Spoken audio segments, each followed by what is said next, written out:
MPP Blais. Thank you very much, Mr. Chair, and thank you everyone for your presentations this morning. Quickly, I'd like to start with the Residential and Civil Construction Alliance. Thank you, Andy, for the presentation. You talked about how municipal tenders are down as a result of the lack of clarity and confidence around their funding and the shortfalls they've received and the lack of definition around a provincial and federal program yet. Do you have an estimate as to how much lower the tenders are, either by a dollar figure or an average so far year to date? The survey I referred to was from one segment of our industry, and that was the Heavy Contractors Association. They do a lot of work in terms of bridges. These are civil type projects. They do deep foundation work, for example, for condominium buildings, so that's private sector. Also tunneling for subways and other types of transit systems.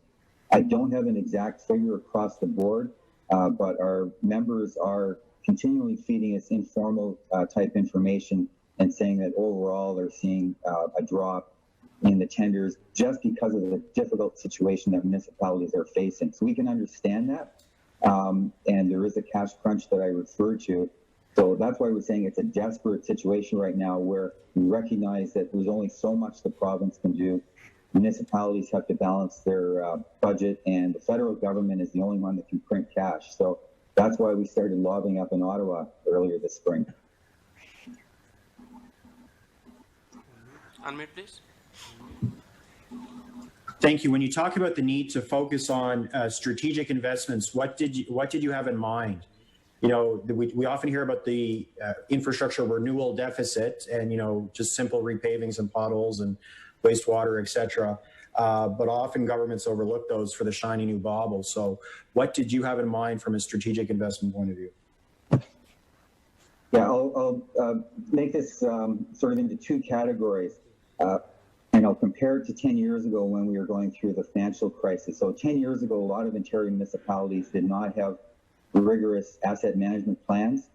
The province encouraged all sizes of municipalities to come forward, and in many cases they were saying you will not get funding from the province unless you can show that you have a plan.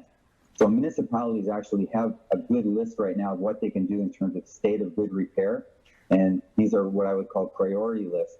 The second category would be what I would call more in the long-term category, and that's laying the foundation for future growth. So if Canada gets back to normal in terms of its immigration, we're going to need to accommodate that population with a range of infrastructure.